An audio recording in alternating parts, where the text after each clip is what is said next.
I want to be the king of pain before I become the expert of the domain. That's not bad. That's pretty catchy. I'm Mark Copeland. I'm the Value Analysis Whisperer. This is Sutures and Sense, where we talk business to clinical, clinical to business, while still talking clinical to clinical and learning how to talk business to business. That's what we do. Ryan Pistone is my right hand man, my consigliere, the brains of this operation. You should follow him. He's great. He talks marketing for small med device companies, and he's really good at it. He didn't pay me to say that. He just is really good. So here's what it is. I just said I want to be the king of pain before I become the expert of the domain, or the domain expert, which is what most people would call it. But that doesn't rhyme. We need something that rhymes. So here's what I mean by this. Most salespeople and frankly, CEOs and VPs of sales, or especially smaller companies, engineers who design something, they think it's about the product, right? And those of us who have a couple of these, as I point to my graying hairs on my side of my head, um, we know differently. Those of us who've been around.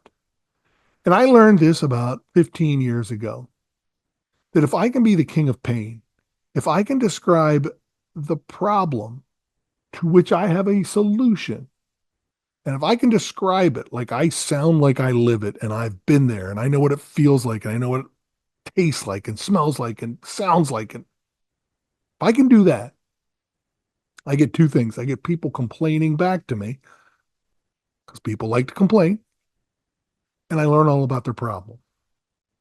And if I have a solution, I can now tailor the important things about my product to them.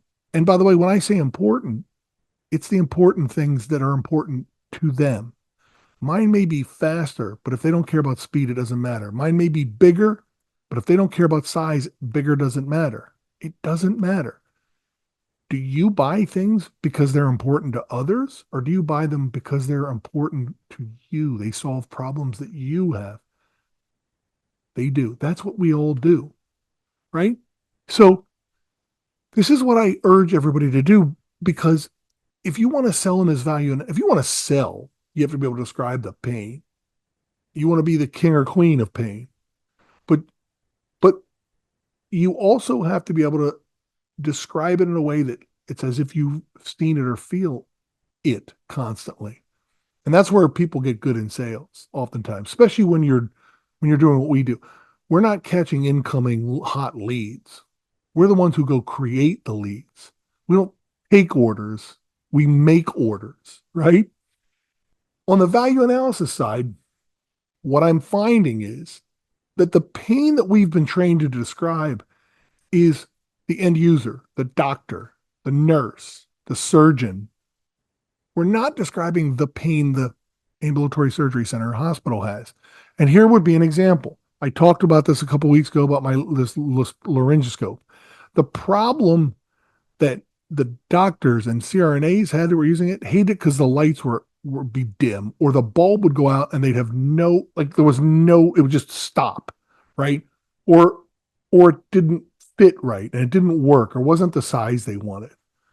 When you talk to the people who handled it, the sterile processing department, and you talk to the anesthesia techs, what they hated was trying to clean them. It was impossible to clean them, and there was an issue, and you had to soak them in Sidex, and now Sidex is dangerous for people, and you can't really prove that you documented it, so people make you do it again, or you got to buy extras. You can't keep up, and the OR is yelling and complaining, where's my stuff? We got to start cases, and we don't have our instruments. Now we got to buy more. Like, I'm describing the pain, right? And then there was more pain that came in. Then the Joint Commission would come in and say, you're not following instructions for use. How do you know that fits? How do you know that handle goes with that blade? They all look the same. Is that one supposed to be sterilized? And people were like pulling their hair out. And then I would walk in with a disposable laryngoscope and say, for 14 bucks, everybody wins. Doctors get a better view. It's clean every time. The light's actually better than the reusable $150, $300 one you spent on. You can redeploy those sterile processing people to loaners that are coming in that they have to work on. You can have your anesthesia tech go help with the difficult airway that is happening down the hallway, and they need an extra set of hands to bring the glide scope in. And you can get the joint commission off your back because there are no IFUs to follow if you dispose of it every case. And places were like, wow.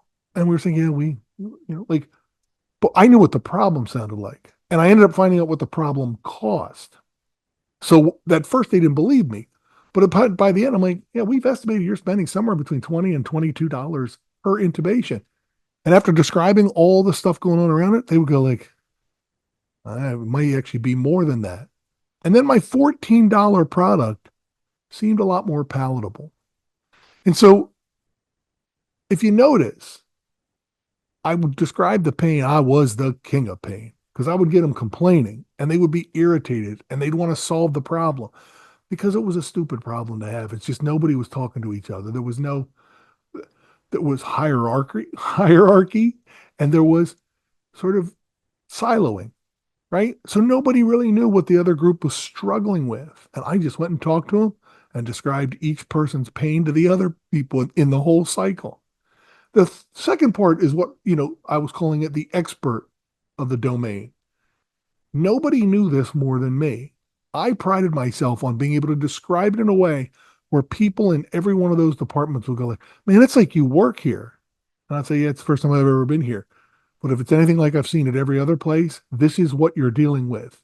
And I've estimated it would cost this. And by the end of it, I mean, I'm not saying this to sound arrogant. I was the domain expert, and it was cool. Now I didn't win every account, I didn't win every deal. Not everybody converted because anybody that talks like that should be in the fiction section of the library. Nobody wins them all. Nobody.